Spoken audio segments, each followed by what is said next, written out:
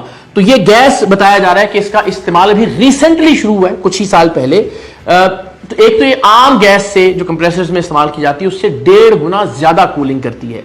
دوسرا یہ کہ نسبتاً سستی ہے اور اس لیے اس کا استعمال بہت زیادہ بڑھ رہا ہے۔ لیکن بہرحال ابھی یہ پائے ثبوت کو پہنچنا باقی ہے کہ کیا واقعتاً یہی گیس فیصل آباد میں ہونے والے ان 3 دھماکوں میں ان کا موجب بنی، ان کی وجہ بنی۔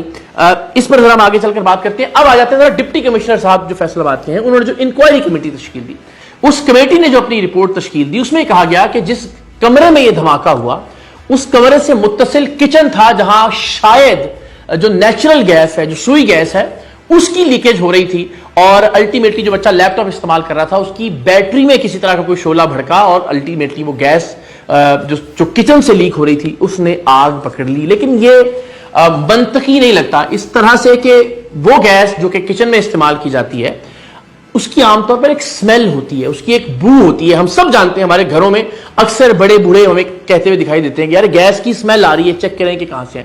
تو یہ نہیں ہو سکتا کہ 9 افراد کو اس بات کا احساس ہی نہ ہوا ہو کہ جو کچن ہے اس کی گیس لیک ہو کر کمرے میں بھرتی رہی ہو اور ایک دھماکہ اور اس کے نتیجے میں یہ لوگ جاں بحق ہو گئے ہوں۔ تو ظاہر ہے عقل اس بات کو تسلیم نہیں کرتی۔ لیکن اس کے بعد R32 جو گیس ہے اس کے حوالے سے شکایات موصول ہونا شروع ہوئیں۔ ابھی یہ معاملہ چل ہی رہا تھا کہ فیصل آباد ہی میں ڈچکوٹ روڈ پر ایک باربر شاپ میں دھماکہ ہوا اور اس کی ابتدائی رپورٹ بھی یہی تھی کہ وہ دھماکہ اے سی میں ہوا یا اے سی سے لیک ہونے والی گیس کے نتیجے میں وہ دھماکہ ہوا۔ اس کے بڑے خطرناک ویژولز بھی ہیں، کچھ ویژولز آپ سے ہم شیئر کرتے ہیں۔ یہاں ایک جو اندر شخص تھا اس نے سگریٹ سلگایا اور سگریٹ سلگاتے ہی دھماکہ ہوا اور اس میں ہم دیکھ سکتے ہیں کہ کس طرح سے آگ کے شعلے اس دکان سے باہر نکلے اور پھر اس کے بعد کچھ ایسے مناظر ہیں جنہیں بہت زیادہ دکھایا بھی نہیں جا سکتا کہ آگ میں جلتے ہوئے نوجوان باہر آئے، پھر انہیں الائڈ اسپتال منتقل کیا گیا اور وہ بھی جاں بحق ہو گئے۔ 5 اموات اس واقعے میں بھی ہوئیں اور اس واقعے میں بھی ذمہ دار ٹھہرایا گیا ایئر کنڈیشن کو۔ کہا گیا کہ اے سی میں دھماکہ ہوا اور دھماکے کے نتیجے میں یہ 5 افراد جاں بحق ہو گئے۔ اب ان دونوں واقعات کے اندر جو ابتدائی خدشہ ہے یا جو پہلا خیال ہے یا جو پہلی شکایت ہے وہ R32 گیس کے حوالے سے ہی درج کروائی جا رہی ہے۔ اس پر ہی تحقیق ہو رہی ہے کہ اس ہی گیس کے جمع ہو جانے کے نتیجے میں، اس گیس کی لیکیج کی وجہ سے، چونکہ اس کی کوئی سمیل نہیں ہوتی، یہ گیس وزن رکھتی ہے تو اس لیے زمینی جو حصہ ہے اس پر یہ اکٹھی ہوتی رہتی ہے اور جب بھی کوئی شعلہ دیکھتی ہے یہ بھڑکتی ہے، دھماکہ ہوتا ہے اور اس کے نتیجے میں لوگ جاں بحق ہو جاتے ہیں۔ تو کیا یہ گیس آپ کے اور ہمارے جو اے سی ہیں ان کے کمپریسرز میں بھی استعمال کی جا رہی ہے؟ بالکل ایسا ہی ہے۔ اس گیس کا بڑے پیمانے پر استعمال کیا جا رہا ہے اس وقت جو ایئر کنڈیشنز کی صنعت ہے اس میں، اور اس کے حوالے سے اب حکومت کو ظاہر تحقیقات کرنی چاہیے کہ واقعتاً اگر اس گیس کی وجہ سے یہ واقعات ہو رہے ہیں تو کیا یہ گیس اتنی مہلک ہے؟ اگر ہے تو پھر اس پر پابندی عائد کی جانی چاہیے اور اس حوالے سے باقاعدہ انکوائری کی جانی چاہیے، باقاعدہ تحقیقات کی جانی چاہیے، جن کا اب تک بدقسمتی سے کسی طرح کا کوئی آغاز ہم نہیں دیکھ رہے۔